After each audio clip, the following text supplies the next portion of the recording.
नमस्कार। आज तारीख है 6 मई दिन मंगलवार। आप सुन रहे हैं द लेंस का न्यूज पॉडकास्ट राउंड अप। मेरा नाम है अरुण पांडे। देश दुनिया में जारी हलचल से जुड़ी खबरों से करते हैं राउंड अप की शुरुआत। पहलगाम हमले के बाद भारत पाकिस्तान सीमा पर बढ़ते तनाव के बीच केंद्रीय गृह मंत्रालय ने कल 7 मई को देश भर में सिविल डिफेंस ड्रिल आयोजित करने का निर्देश दिया है। इस दौरान हवाई हमले की चेतावनी वाले सायरन बजाए जाएंगे और राज्यों को अपनी निकासी योजनाओं को अपडेट करने के लिए कहा गया है। वहीं राष्ट्रीय जांच एजेंसी एनआईए ने हमले की जांच को और तेज कर दिया है। एनआईए की डीजी सदानंद वसंदाते श्रीनगर में कई बैठकें कर चुके हैं। रांची में संविधान बचाओ रैली को संबोधित करते हुए कांग्रेस अध्यक्ष मल्लिकार्जुन खड़गे ने प्रधानमंत्री नरेंद्र मोदी पर बड़ा हमला बोला। पहलगाम आतंकी हमले को लेकर उन्होंने कहा, अगर पीएम को खुफिया रिपोर्ट मिली थी तो जनता और जवानों को सतर्क क्यों नहीं किया गया? अगर खतरा इतना बड़ा था कि पीएम ने अपनी यात्रा रद्द कर दी तो आम लोगों और सुरक्षा कर्मियों के लिए क्या इंतजाम हुए? कांग्रेस अध्यक्ष ने सरकार की जवाबदेही पर भी सवाल उठाए। उन्होंने कहा, जब सरकार ने इसे इंटेलिजेंस फेलियर माना है तो उसे जिम्मेदारी भी लेनी चाहिए।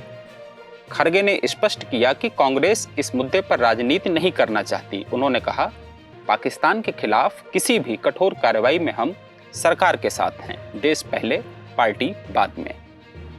22 तारीख को देश में एक बहुत बड़ा भयंकर आतंकवादी हमला हुआ। 26 बेगुनाह लोग मारे गए और सरकार ने यह माना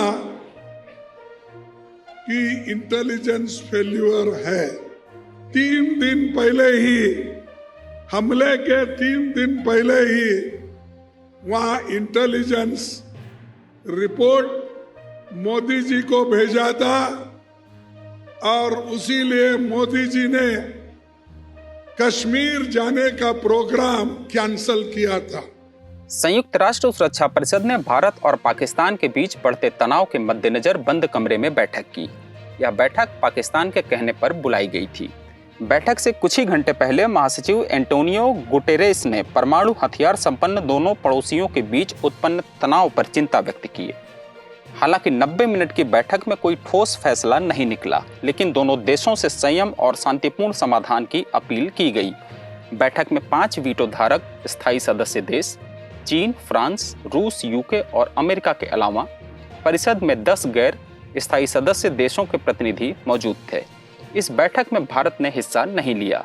संयुक्त राष्ट्र में भारत के पूर्व स्थायी प्रतिनिधि राजदूत सैयद अकबरुद्दीन ने कहा कि ऐसी चर्चा से किसी भी परिणाम की उम्मीद नहीं की जा सकती।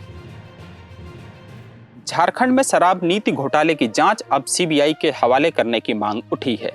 छत्तीसगढ़ सरकार ने इस मामले में सीबीआई जांच की सिफारिश की है और इसके लिए 1 मई को नोटिफिकेशन भी जारी कर दिया था।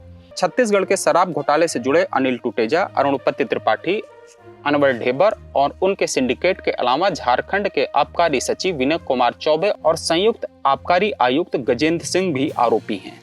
पटना में पूरक भर्ती परिणाम जारी करने की मांग को लेकर सीएम हाउस के बाहर प्रदर्शन कर रहे बीपीएससी शिक्षक अभ्यर्थियों पर पुलिस ने फिर लाठियां बरसाई हैं। सीएम आवास के पास हाई सिक्योरिटी वीवीआईपी जोन में यह घटना हुई। जैसे ही अभ्यर्थी इलाके में पहुंचे, पुलिस ने हस्तक्षेप किया और उन्हें वहां से हटने को कहा। जब प्रदर्शनकारियों ने रुकने से इनकार किया और आगे बढ़ना जारी रखा तो स्थिति को नियंत्रण करने के लिए हल्का लाठीचार्ज किया गया। बाद में पुलिस ने इलाके को खाली कराया और प्रदर्शनकारियों को वहां से हटाया। खबर अब गजा में बढ़ते तनाव की, जहां इजराइल और हमास के बीच चल रहा युद्ध खतरनाक मोड़ पर पहुंच चुका है। इजराइल की ओर से गजा में मानवीय सहायता को रोकने और पूरे क्षेत्र पर कब्जा करने की योजना का खुलासा हुआ है।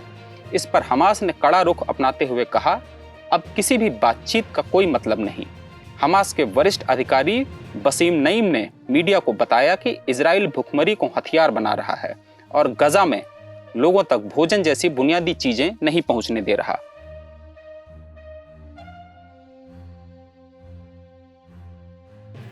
अक्टूबर 2023 से शुरू हुआ यह युद्ध तब और भड़का जब हमास ने 7 अक्टूबर को दक्षिण गाजा में हमला कर 1200 लोगों की जान ले ली और 250 लोगों को बंधक बना लिया। जवाब में इजराइल ने गजा पर बड़े पैमाने पर हमले शुरू किए, जिससे भारी तबाही हुई, लेकिन इजराइल अपने सभी बंधकों को छुड़ाने में नाकाम रहा। बांग्लादेश में इस्कॉन मंदिर के पुजारी चिन्मय कृष्णदास के खिलाफ कानूनी कार्रवाई तेज हो गई है। मंगलवार को चटगांव की एक अदालत में चिन्मय कृष्णदास के खिलाफ 4 नए मामलों में गिरफ्तारी का आदेश जारी किया। इससे पहले सोमवार को भी हत्या के एक मामले में उनके खिलाफ इसी तरह का आदेश जारी हुआ था। चिन्मय दास को पिछले साल 25 नवंबर को ढाका के अंतर्राष्ट्रीय हवाई अड्डे से राजद्रोह के आरोप में गिरफ्तार किया गया था। उन पर राष्ट्रीय ध्वज का अपमान करने का आरोप है। चटगांव की अदालत ने उनकी जमानत याचिका खारिज कर दी है, जिसके बाद उन्हें जेल भेज दिया गया। हाल ही में चिन्मय दास को 6 महीने बाद जमानत मिली थी, लेकिन बांग्लादेश सरकार ने इसका विरोध करते हुए सुप्रीम कोर्ट में अपील की है। शादियों का सीजन शुरू होते ही सोने के दाम में मंगलवार को फिर तेजी देखी गई। पिछले 2 दिनों में ही 10 ग्राम सोने की कीमत में करीब 4,000 रुपए की तेजी आई है। मंगलवार को सोने की कीमतों में 1950 रुपए प्रति 10 ग्राम का इजाफा हुआ। दिल्ली सराफा बाजार में 18 कैरेट सोना 73,970 रुपए प्रति 10 ग्राम के भाव से बिका। वहीं कोलकाता और मुंबई में 73,840 रुपए, इंदौर और भोपाल में सोने की कीमतें 73,890 रुपए रहीं।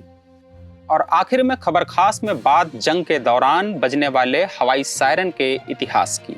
क्या आपने कभी सोचा है कि युद्ध के समय आसमान से आने वाले खतरों की चेतावनी देने वाले सायरन की आवाजों का आविष्कार कैसे हुआ? सन 1799 में स्कॉटिश वैज्ञानिक जॉन रॉबिसन ने एक ऐसे यंत्र का आविष्कार किया जो बाद में सायरन के रूप से जाना गया। हालांकि उस समय इसे सायरन का नाम नहीं मिला था। फिर 1819 में फ्रांसीसी इंजीनियर बैरन चार्ल्स ने इस यंत्र को और बेहतर किया और औपचारिक रूप से सायरन का नाम दिया। ये सायरन युद्ध और आपातकालीन चेतावनी प्रणालियों का एक अहम हिस्सा बन गया, जिसका मकसद था नागरिकों को हवाई हमलों या खतरों से आगाह करना।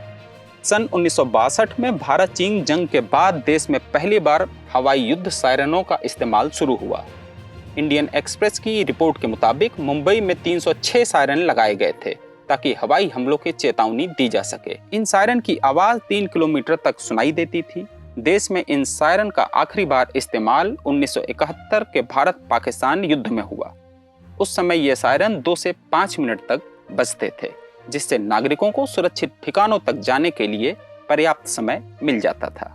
इनकी तीखी आवाज न सिर्फ खतरे की घंटी थी, बल्कि एक उम्मीद थी कि लोग समय से पहले सुरक्षित हो जाएं। हवाई सायरन का इतिहास हमें याद दिलाता है कि तकनीक और सतर्कता ने कितने लोगों की जान बचाई। आज बस इतना ही, दीजिए मुझे इजाजत। कल फिर होगी मुलाकात नई खबरों के साथ। नमस्कार।